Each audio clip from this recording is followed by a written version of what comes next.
we talk about self-hatred, and we talk about hatred. Hatred is just not an attitude or a feeling. It is a behavioral orientation. Hatred expresses itself through destruction. And of course, that's the signature of hatred. When you see destruction and diminishment and deterioration taking place in human relations and in human life, you can be certain that hatred is existent and operating, even when it parades as love, which it often does. If we say that hatred is counterproductive and against life and is destructive, which it is, and love, of course, enhances life and is about development and growth,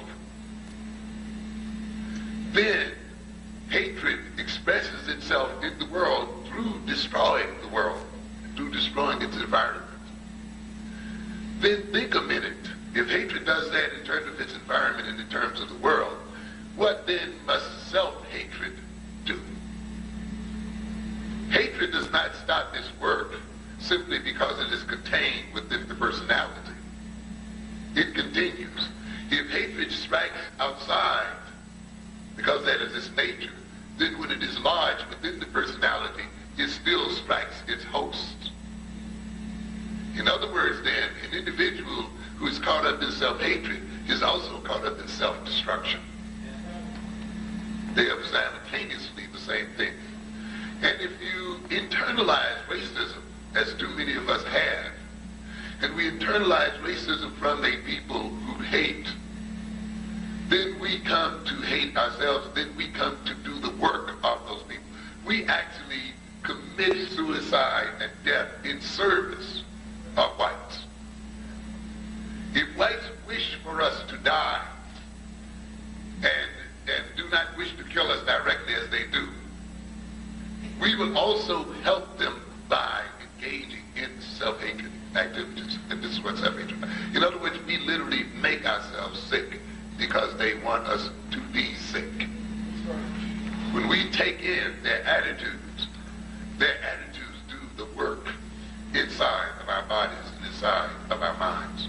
And so when we talk about homicides and murders and so forth, you see then a people who are busy killing themselves in service of the status quo. I often have said in my classes that the reason why black men kill each other so much is because we have not yet decided to kill white men. And that's ultimately what it's about. We have not yet decided to undertake the challenge to overthrow white power.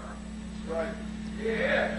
When you talk about racism, and we often talk about racism without talking about the people who perpetrate it, and going to the ultimate logical conclusion, which is the annihilation of the people who perpetrate it, or at least the neutralization of the people who perpetrate it. Of course, we don't want to talk about that too much because it involves concept of war and actual confrontation. But frankly speaking, you can't seriously talk about getting economic control of yourself unless you're ready to go to war with whites.